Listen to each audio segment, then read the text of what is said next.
Hello दोस्तों, किस्सा कहानी में आपका स्वागत है। मैं हुमान सिंह और आज मैं एक नई कहानी के साथ आपके सामने आया हूँ, जो मुंशी प्रेमचंद जी की एक बड़ी अनोखी, प्यारी और सबसे फेमस कहानियों में से एक है, जिसका नाम है सवा सेर गेहूँ। तो आइए मैं सवा सेर गेहूँ आपके सामने लाता हूँ बिना ज़्यादा टाइम लिए। बस आपसे एक रिक्वेस्ट है, अगर आप चैनल पर नए हो तो प्लीज़ चैनल सब्सक्राइब कर लीजिएगा और बेल आइकॉन ज़रूर दबा देना। उससे क्या मेरी आने वाली जो नई कहानियाँ हैं उसका नोटिफिकेशन आप लोगों को आ जाएगा। तो आइए मैं स्टार्ट करता हूँ सवा सेर गेहूँ। किसी गांव में शंकर नाम का एक कुर्मी किसान रहता था। सीधा सादा गरीब आदमी था। अपने काम से काम, न किसी के लेने में न किसी के देने में, छक्का पंजा न जानता था। छल प्रपंच की उसे छूत भी न लगी थी। ठगे जाने की चिंता न थी। ठग विद्या न जानता था। भोजन मिला खा लिया, न मिला चबैने पर काट दिया। चबैना भी न मिला तो पानी पी लिया और राम का नाम लेकर सो रहा।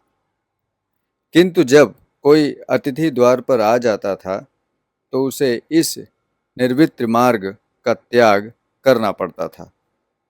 विशेषकर जब साधु महात्मा पदार्पण करते थे तो उसे अनिवार्यतः सांसारिकता की शरण लेनी पड़ती थी। खुद भूखा सो सकता था, पर साधु को कैसे भूखा सुलाता। भगवान के भक्त जो ठहरे। एक दिन संध्या का समय था। एक महात्मा ने आकर उसके द्वार पर डेरा जमाया। तेजस्वी मूर्ति थी। पीतांबर गले में, जटा सिर पर, पीतल का कमंडल हाथ में, खड़ाऊं पैर में, ऐनक आँखों पर। संपूर्ण वेश उन महात्माओं का सा था जो रईसों के प्रसादों में तपस्या, हवा गाड़ियों पर देवस्थानों की परिक्रमा और योग सिद्धि प्राप्त करने के लिए रुचिकर भोजन करते थे। घर में जौ का आटा था, वो उन्हें कैसे खिलाता। प्राचीन काल में जौ का चाहे जो कुछ महत्व रहा हो, पर वर्तमान युग में जौ का भोजन सिद्ध पुरुषों के लिए दुष्पाच्य होता है। बड़ी चिंता हुई, महात्मा जी को क्या खिलाऊं। आखिर निश्चय किया कि कहीं से गेहूं का आटा उधार लाऊं, पर गांव भर में गेहूं का आटा न मिलता। गांव में सब मनुष्य ही मनुष्य थे, देवता एक भी न था। अतएव देवताओं का खाद्य पदार्थ कैसे मिलता। सौभाग्य से गांव के प्रिय महाराज के यहाँ थोड़ा सा मिल गया। उनसे सवा सेर गेहूं उधार लिया और स्त्री से कहा कि इसे पीस दे। महात्मा ने भोजन किया, लंबी तान कर सोए, प्रातःकाल आशीर्वाद देकर अपनी राह ली। विप्र महाराज साल में 2 बार खलिहानी लिया करते थे। शंकर ने दिल में कहा, सवा सेर गेहूं इन्हें क्या लौटाऊं। पसेरी बदले कुछ ज़्यादा खलिहानी दे दूंगा। ये भी समझ जाएंगे, मैं भी समझ जाऊंगा। चैत में जब विप्र जी पहुँचे तो उन्हें 1.5 पसेरी के लगभग गेहूं दे दिया और अपने को वृण समझकर उसकी कोई चर्चा न की। विप्र जी ने फिर कभी न मांगा। सरल शंकर को क्या मालूम था कि ये सवा सेर गेहूं चुकाने के लिए मुझे दूसरा जन्म लेना पड़ेगा। साल गुजरा। विप्र जी विप्र से महाजन हुए। शंकर किसान से मजूर हो गया। उसका छोटा भाई मंगल उससे अलग हो गया था। एक साथ रहकर दोनों किसान थे, अलग होकर मजूर हो गए थे। शंकर ने चाहा कि द्वेष की आग भड़कने न पाए, किंतु परिस्थिति ने उसे विवश कर दिया। जिस दिन अलग अलग चूल्हे जले, वो फूट फूट कर रोया। आज से भाई भाई शत्रु हो गए। एक रोएगा, दूसरा हंसेगा। एक के घर मातम होगा तो दूसरे के घर गुलगुले पकेंगे। प्रेम का बंधन, खून का बंधन, दूध का बंधन आज टूटा जाता है। उसने भगीरथ परिश्रम से कुल मर्यादा का वृक्ष लगाया था। उसे अपने रक्त से सींचा था। उसको जड़ से उखड़ता देखकर उसके हृदय के टुकड़े हुए जाते थे। 7 दिनों तक उसने दाने की सूरत तक न देखी। दिन भर जेठ की धूप में काम करता और रात को मुंह लपेटकर सो जाता। इस भीषण वेदना और दुस्सह कष्ट ने रक्त को जला दिया, मांस और मज्जा को घुला दिया। बीमार पड़ा तो महीनों खाट से न उठा। अब गुजर बसर कैसे हो? 5 बीघे के आधे रह गए, एक बैल रह गया, खेती क्या खाक होती। अंत को यहाँ तक नौबत पहुंची कि खेती केवल मर्यादा रक्षा का साधन मात्र रह गई। जीविका का भार मजूरी पर आ पड़ा। 7 वर्ष बीत गए। एक दिन शंकर मजूरी करके लौटा तो राह में विप्र जी ने टोक कर कहा, शंकर, कल आकर के अपने बीज बेग का हिसाब कर लो। तेरे यहाँ 5.5 मन गेहूं कब के बाकी पड़े हुए हैं और तू देने का नाम नहीं लेता। हजम करने का मन है क्या? शंकर ने चकित होकर कहा, मैंने तुमसे कब गेहूं लिए थे जो 5.5 मन हो गए? तुम भूलते हो मेरे यहाँ किसी का छटाक भर ना अनाज है, न एक पैसा उधार। विप्र, इसी नीयत का तो ये फल भोग रहे हो कि खाने को नहीं जुड़ता। ये कहकर विप्र जी ने उस 1.25 सेर गेहूं का जिक्र किया जो आज के 7 वर्ष पहले शंकर को दिए थे। शंकर सुनकर अवाक रह गया। ईश्वर, मैंने इन्हें कितनी बार खलिहानी दी, इन्होंने मेरा कौन सा काम किया? जब पोथी पत्र देखते, साइत सगुन विचारते, द्वार पर आते जाते थे, कुछ न कुछ दक्षिणा ले ही जाते थे। इतना स्वार्थ! 1.25 सेर अनाज को अंडे की भांति सेकर आज ये पिशाच खड़ा कर दिया जो मुझे निगल जाएगा। इतने दिनों में एक बार भी कह देते तो मैं गेहूं तौल कर दे देता। क्या इसी नीयत से चुप बैठे थे? बोला, महाराज, नाम लेकर तो मैंने उतना अनाज नहीं दिया, पर कई बार खलिहानों में सेर सेर 2-2 सेर दिया है। अब आप आज 5.5 मन मांगते हैं तो मैं कहाँ से दूंगा? विप्र, लेखा जौ जौ, बख्शीश 100-100। तुमने जो कुछ दिया होगा उसका कोई हिसाब नहीं। चाहे एक की जगह 4 पसेरी दे दो, तुम्हारे नाम बही में 5.5 मन लिखा हुआ है। जिससे चाहे हिसाब लगवा लो। दे दो तो तुम्हारा नाम छेंक दूं, नहीं तो और भी बढ़ता रहेगा। शंकर, पांडे, क्यों एक गरीब को सताते हो? मेरे खाने का ठिकाना नहीं, इतना गेहूं किसके घर से लाऊंगा? विप्र, जिसके घर से चाहो लाओ, मैं छटाक भर भी न छोड़ूंगा। यहाँ न दोगे, भगवान के घर दोगे। शंकर कांप उठा। हम पढ़े लिखे आदमी होते तो कह देते, अच्छी बात है, ईश्वर के घर ही देंगे। वहाँ की तौल यहाँ से कुछ बड़ी तो न होगी। कम से कम इसका कोई प्रमाण हमारे पास नहीं, फिर उसकी क्या चिंता? किंतु शंकर इतना तार्किक, इतना व्यवहार चतुर न था। एक तो ऋण, वो भी ब्राह्मण का, बही में नाम रह गया तो सीधे नरक जाऊंगा। इस ख्याल से ही उसे रोमांच हो गया। बोला, महाराज, तुम्हारा जितना होगा यहीं दूंगा, ईश्वर के यहाँ क्यों दूं? इस जन्म में तो ठोकर खा ही रहा हूं, उस जन्म में भी क्यों कांटे बोऊं? मगर ये कोई न्याय नहीं है। तुमने राई का पर्वत बना दिया। ब्राह्मण हो के तुम्हें ऐसा नहीं करना चाहिए था। उसी घड़ी तगादा करके ले लिया होता तो आज मेरे सिर पर इतना बड़ा बोझ क्यों पड़ता? मैं तो दे दूंगा, लेकिन तुम्हें भगवान के यहाँ जवाब देना पड़ेगा। विप्र, वहां का डर तुम्हें होगा, मुझे क्यों होने लगे?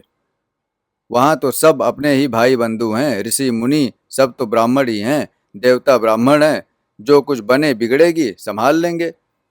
तो कब देते हो? शंकर, मेरे पास रखा तो नहीं है, किसी से मांग चांग कर जरूर लाऊंगा तो दूंगा। विप्र, मैं ये न मानूंगा, 7 साल हो गए, अब एक दिन का भी मुलाहिजा न करूंगा। गेहूं नहीं दे सकते तो दस्तावेज लिख दो। शंकर, मुझे तो देना है, चाहे गेहूं लो चाहे दस्तावेज लिखाओ, किस हिसाब से दाम रखोगे? विप्र, बाजार भाव 5 सेर का है, तुम्हें 5.25 सेर का काट दूंगा। शंकर, जब दे ही रहा हूं तो बाजार भाव काटूंगा, पाव भर छुड़ाकर क्यों दोषी बनूं। हिसाब लगाया तो गेहूं के दाम 60 रुपए हुए। 60 रुपए का दस्तावेज लिखा गया, 3 रुपए सैकड़े सूद।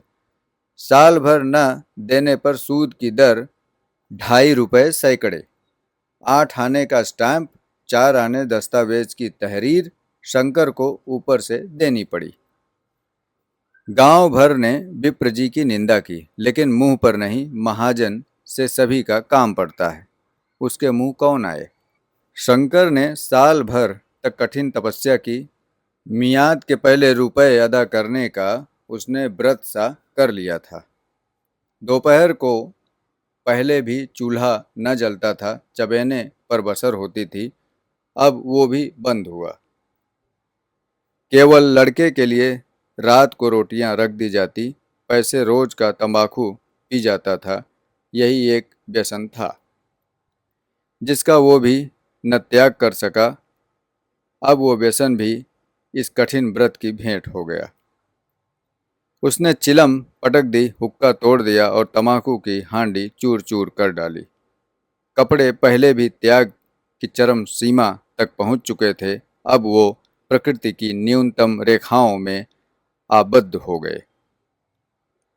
शरीर की अस्थि भेदक शीत को उसने आग तापकर काट दिया। इस संकल्प का फल आशा से बढ़कर निकला।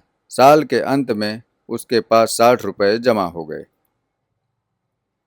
उसने समझा, पंडित जी को इतने रुपए दे दूंगा और कहूंगा, महाराज बाकी रुपए भी जल्द ही आपके सामने हाजिर करूंगा। 15 रुपए की तो बात है, क्या पंडित जी इतना भी नहीं मानेंगे। उसने रुपए लिए और ले जाकर पंडित जी के चरण कमलों पर अर्पण कर दिए। पंडित जी ने विस्मित होकर पूछा, किसी से उधार लिए क्या। शंकर, नहीं महाराज, आपके असीम से अब की मजूरी अच्छी मिली। विप्र, लेकिन ये तो 60 रुपए ही हैं। शंकर, हाँ महाराज, इतने अभी ले लीजिए, बाकी मैं 2-3 महीने में दे दूंगा, मुझे उरिन कर दीजिए। विप्र, उरिन तो तभी होगे जबकि मेरी कौड़ी कौड़ी चुका दोगे, जाकर मेरे 15 रुपए और लाओ। शंकर, महाराज इतनी दया करो, अब सांझ की रोटियां का भी ठिकाना नहीं है, गांव में हूं तो कभी न कभी दे दूंगा। विप्र, मैं ये रोग नहीं पालता, न बहुत बातें करना जानता हूँ, मगर मेरे पूरे रुपए न मिलेंगे तो आज से 3 रुपए सैकड़े का ब्याज लगेगा। अपने रुपए चाहे अपने घर में रखो, चाहे मेरे यहाँ छोड़ जाओ।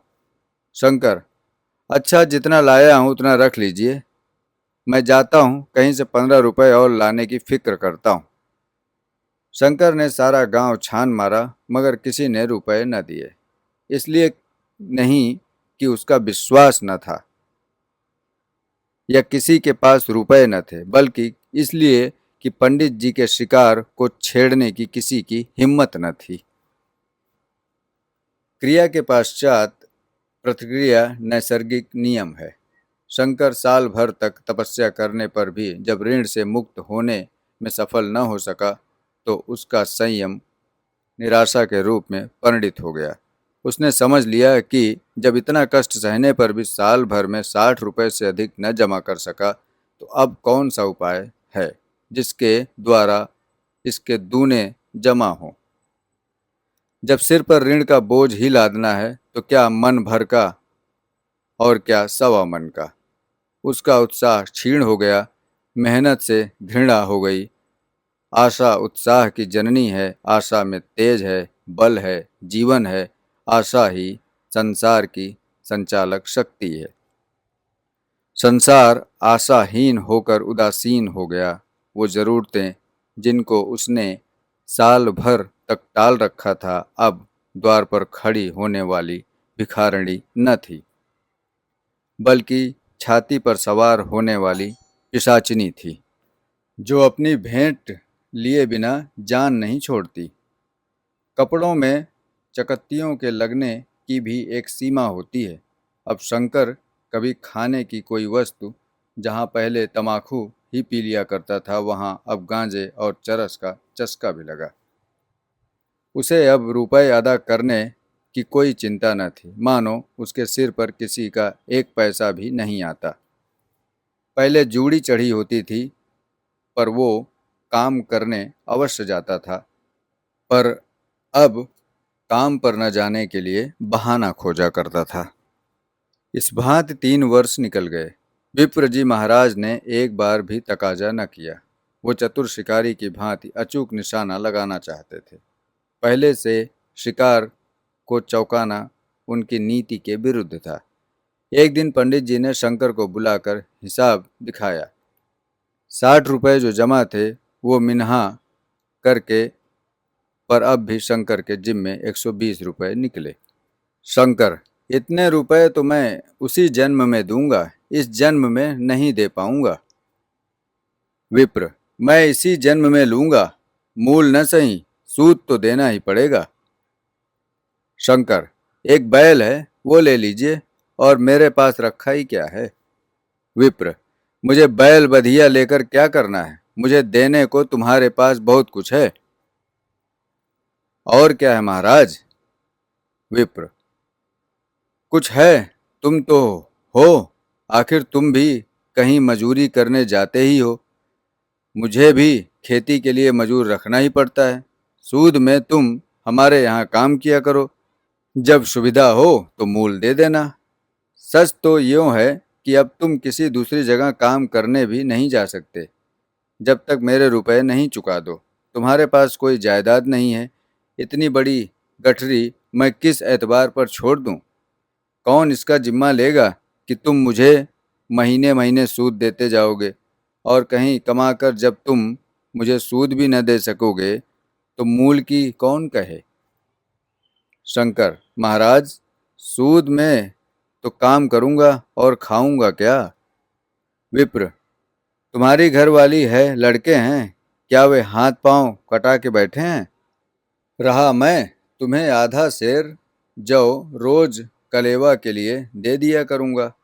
ओढ़ने को साल में एक कंबल पा जाओगे, एक मिर्जई भी बनवा दिया करूंगा, और क्या चाहिए। ये सच है कि और लोग तुम्हें छा आने देते हैं, लेकिन मुझे ऐसी गरज नहीं है।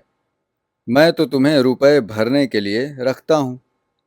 शंकर ने कुछ देर तक गहरी चिंता में पड़े रहने के बाद कहा, महाराज, ये तो जन्म भर की गुलामी हुई। विप्र, गुलामी समझो चाहे मजूरी समझो, मैं अपने रुपए भराए बिना तुमको कभी न छोड़ूंगा। तुम भागोगे तो तुम्हारा लड़का भरेगा, हाँ, जब कोई न रहेगा तब की बात दूसरी है।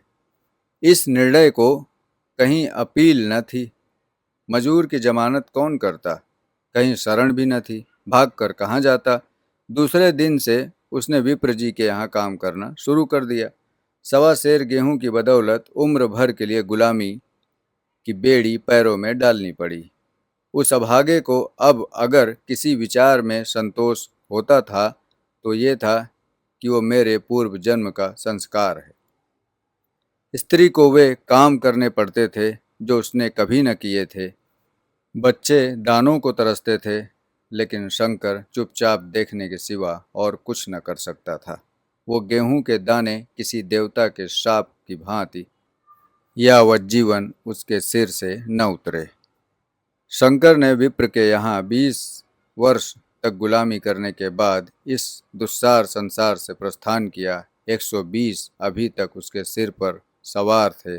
पंडित जी ने उस गरीब को ईश्वर के दरबार में कष्ट देना उचित न समझा। इतने अन्यायी, इतने निर्दयी न थे। उसके जवान बेटे की गर्दन पकड़ी। अब तक वो विप्र जी के यहाँ काम करता है। उसका उद्धार कब होगा, होगा भी या नहीं, ईश्वर ही जाने। पाठक, इस वृत्तांत को कपोल कल्पित न समझिएगा, ये सत्य घटना है। ऐसे शंकरों और ऐसे विप्रों से दुनिया खाली नहीं है। दोस्तों, ये मुंशी प्रेमचंद जी की कहानी उन्होंने बहुत पहले लिखी थी, लेकिन आज इतने सालों बाद भी हमारे इर्द गिर्द ऐसे कॉरपोरेट हैं, बैंकिंग है और साहूकार हैं, जो जीता जागता इसका उदाहरण है। एक बार आदमी पैसा लेता है तो उसका कितना डबल तिबल भरते रहता है, और एक घर लेता है तो उसका कई गुना पूरी ज़िंदगी भरता है।